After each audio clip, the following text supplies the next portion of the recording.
Ya, anak-anak sekalian, alhamdulillahirabbil alamin. Kita ketemu lagi ya di pembelajaran Al-Qur'an surat Al-Fil jilid 2 ya. Tapi sebelumnya Bapak ucapkan dulu ya. Assalamualaikum warahmatullahi wabarakatuh. Alhamdulillah wassalatu wassalamu ala asrafil anbiya'i wal mursalin amma ba'du. Nah, anak sekalian kelas 4 yang Bapak cintai, alhamdulillah segala puji bagi Allah kita panjatkan karena kita masih diberikan kesehatan oleh Allah Subhanahu wa taala. Kita masih diberikan nikmat yang sangat luar biasa, yaitu masih ditanamkan iman dan Islam dalam hati kita. Anak sekalian yang Bapak cintai, alhamdulillah kita sudah memasuki minggu terakhir di bulan September ya. Di bulan September, bukan September, maaf. Di bulan September, dan untuk pembelajaran PAI kali ini insya Allah kita akan melanjutkan di pembahasan sebelumnya. Kalau di pembahasan sebelumnya kita telah belajar bagaimana kita menghafal dan bagaimana cara kita mentartilkan tilawah Al-Quran surat Al-Fil. Nah, untuk hari ini insya Allah kita akan mencoba untuk meneliti, bukan ya, kalau meneliti terlalu luar biasa. Insya Allah kita akan mencoba untuk membahas ya. Kita insya Allah akan membahas tentang apa sih kandungan dari surat Al-Fil. Tapi sebelumnya anak-anak sekalian, ada yang tahu nggak arti Al-Fil apa? Cung, Bapak ngacung. Siapa yang tahu Al-Fil? Wah, hebat sekali anak-anak sekalian. Al-Fil artinya adalah elephant. Elephant. Apa itu elephant? Elephant dalam bahasa Inggris. Kalau bahasa Indonesianya adalah hewan yang sangat besar. Apa itu besar seperti ini? Hewan yang sangat besar. Hewan apa namanya? Gajah. Wah, hebat. Mantap. Gajah ya. Jadi memang betul kalau sekalian, fil artinya gajah. Nah, ada yang tahu nggak nih kenapa Allah turunkan surat Al-Fil? Al-Fil ini berkenaan dengan apa kira-kira? Kenapa kok Allah sudah menurunkan ada hewan yang Allah sebutkan di dalam Al-Quran? Fil contohnya, naml contohnya, an-namlu itu semut, nahal lebah contohnya, al-ankabut laba-laba, banyak sekali. Kemudian koswaro ada singa, banyak ya. Nah, kenapa nih Allah menurunkan surat Al-Fil? Ada yang tahu? Wah, pasti tahu semuanya. Betul. Tepuk tangan dulu buat anak-anak sekalian. Keren. Betul. Al-Fil ini adalah surat yang Allah turunkan ketika ada seorang raja dari mana? Dari mana? Indonesia? Tidak. Dari mana? Eropa? Tidak. Ternyata ada seorang raja ketika itu namanya Abraha. Betul. Di mana Abraha? Abraha adalah seorang raja yang berada di Yaman. Singkat cerita, Abraha ini adalah raja yang iri. Kenapa iri? Karena Ka'bah ini selalu dikunjungi oleh manusia di dunia ini. Selalu ditawafi, selalu dimuliakan. Makanya dia bangun sebuah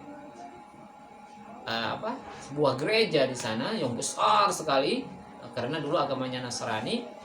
Pingin orang-orang yang tadinya biasa beribadah di sana, di Madinah ini, di Mekah ini, di Ka'bah ini pindah ke sana, tapi tidak berhasil. Seindah-indahnya bangunan Ka'bah yang bangunan gereja yang dia bikin, ternyata tidak mengalahkan bangunan Ka'bah yang ada di Mekah tersebut. Marah tuh Abraha. Apa yang dilakukan Abraha ketika itu? Dia kumpulkan seluruh belantara, tentaranya semua dikumpulkan, disiapkan dengan tentara yang luar biasa, ada kuda. Nah, yang luar biasanya Abraha juga memimpin pasukan yang mengendarai gajah. Jadi ketika itu mereka berangkat nih dari Yaman menuju ke Mekah.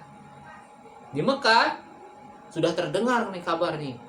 Ketika itu yang mimpin Mekah adalah kakek dari Nabi Muhammad SAW yang bernama Abdul Muttalib. Ada datang itu kabar kepada Abdul Muthalib, ayah Abdul Muthalib, wahai Abdul Muthalib, ada seorang raja dengan membawa beribu-ribu pasukan, dengan pasukan gajahnya akan menghancurkan Ka'bah. Apa yang akan kau lakukan? Kata orang yang memberikan kabar kepada pemimpin Mekah ketika itu, yaitu kakek Rasulullah SAW, Abdul Muthalib. Kata Abdul Muthalib, nih lihat kata-katanya luar biasa anak sekalian. Kata Abdul Muthalib, Ka'bah ini bukan rumah saya. Ka'bah ini bukan milik orang Mekah. Ka'bah ini adalah rumah Allah, rumah Tuhan kita semua, rumah Rob kita semua. Kita jangan takut, biarkan Allah saja yang akan mengaturnya. Kenapa? Kalau kita melawan, kita tidak akan sanggup melawan bala tentara mereka yang sangat banyak dan sangat kuat. Singkat cerita, luar biasa anak sekalian. Betul sekali. Allah ketika itu memberikan azab kepada Abrahah dan kaumnya dan bala tentaranya karena dia mau menghancurkan Ka'bah. Apa yang dikirim oleh Allah Subhanahu wa taala bukan pasukan jin, bukan malaikat yang turun, tetapi Allah Subhanahu wa taala hanya mengirimkan burung-burung kecil. Ababil namanya. Ababil itu pernah Bapak lihat di sebuah YouTube itu di Palestina, bahwa lagi pegang burung ababil. Nah, burung ababil itu ternyata kecil, mirip burung piit kalau di kita.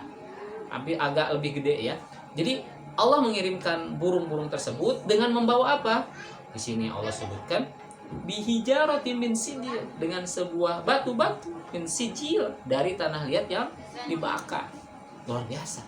Jadi burung ini berjuta-juta burung membawa batu-batu kecil ataupun tanah liat yang sudah dibakar tersebut, tak tahu dari mana ngambilnya. Tapi luar biasanya Allah sudah menciptakan tanah tersebut, kemudian dibawa sama burung, kemudian dilemparkan dari atas.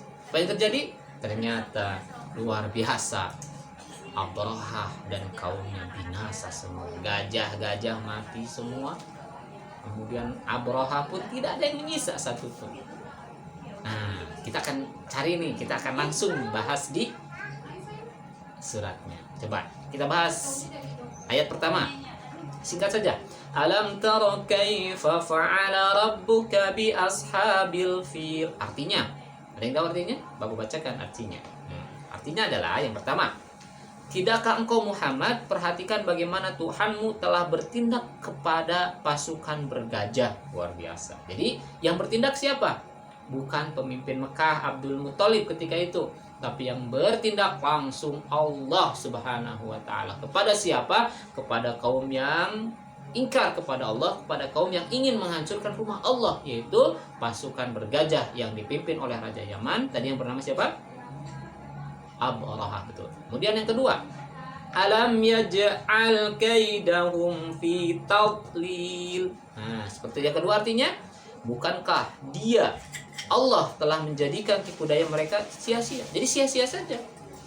Abrahah dengan banyak sekali pasukannya, gajah dan lain sebagainya, tidak apa-apanya buat Allah, hanya kalah dengan oleh burung-burung yang kecil saja.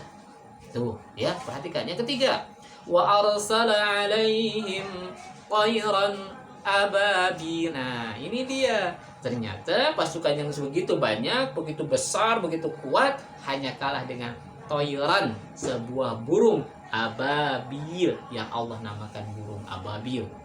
Jangan berpikir burung ababil besar seperti burung apa gitu ya yang digambar-gambarkan, itu salah. Ababil itu kecil-kecil.